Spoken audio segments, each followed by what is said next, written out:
Lammy, trade period's always a chaotic one, but you've had about a week to reflect on it now. Are you happy with how everything went?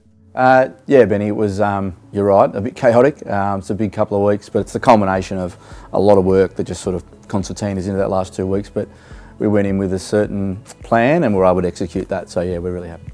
Always players walk out the door at that time, but you've been able to get a few like for likes. Was that part of the plan? Yeah, in particular, with Luke leaving, part of our strategy there was we needed to replace the position, and we also need to replace the elite talent that we believe Luke is. So when Brodie sort of was looking like it was potentially going to be an option, we went really hard to try and secure his services, and we're able to do so. So that gives us the position. Obviously, Brodie's also a more mature elite player, being a two-time Best and Fairest winner and two-time All-Australian, and then we're able to secure a really strong draft hand over this year and next year with the selections we got from Freo for Luke. So now we can really hit the draft hard in the next 2 years, which is exciting for us. There was a lot of talk, obviously, about Grundy and Gawn together. Is it something you're excited to see? Yeah, it's going to be unbelievable, I think. Goody and the coaches are really excited about the flexibility and the dynamic of how that'll work, and they're still working through some of the options. But yeah, it's going to be pretty exciting for our fans to watch.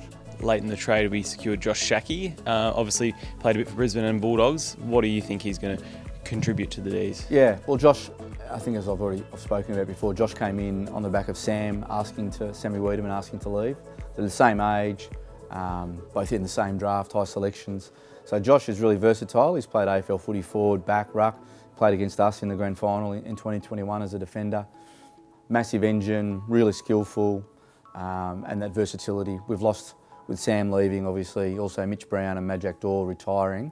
We felt we needed some more support in our tools department, and we're really open as to where that can look for Josh. We think he can add value in all areas of the ground.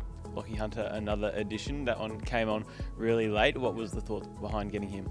Well, we wanted to add another really good ball user, decision maker, runner to our list. Again, we felt at times our connection inside 50 let us down a little bit. Lachie's got extremely high footy IQ, loves the game, understands it. He's a bit of an on-field coach, terrific runner, great decision maker, great ball user. So that, you're right, that was something that came up pretty late, and obviously we'd lost some run with Jaden moving to West Coast. So when we looked at all of our options there, Lachie was one again, another Best and Fairest winner, 27-year-old. So we're still a pretty young list, so to add him and Brodie gives some really good experience, not only in footy in general, but they've both played really significant finals footy. So we think that'll help us while we're in this phase now of contending. And what do the next few weeks look like for you leading up to the draft? Yeah, there's a lot of vision now, really nailing what those selections will look like. So the goals will get to work. We have our medical review, that's on this afternoon. We've got our psych review coming up, and then bringing all that information together. We'll have we've got 6 weeks to the draft, so there's a lot of work still to be done on that. Very good, thanks for your time, Lammy. No worries, thanks Ben.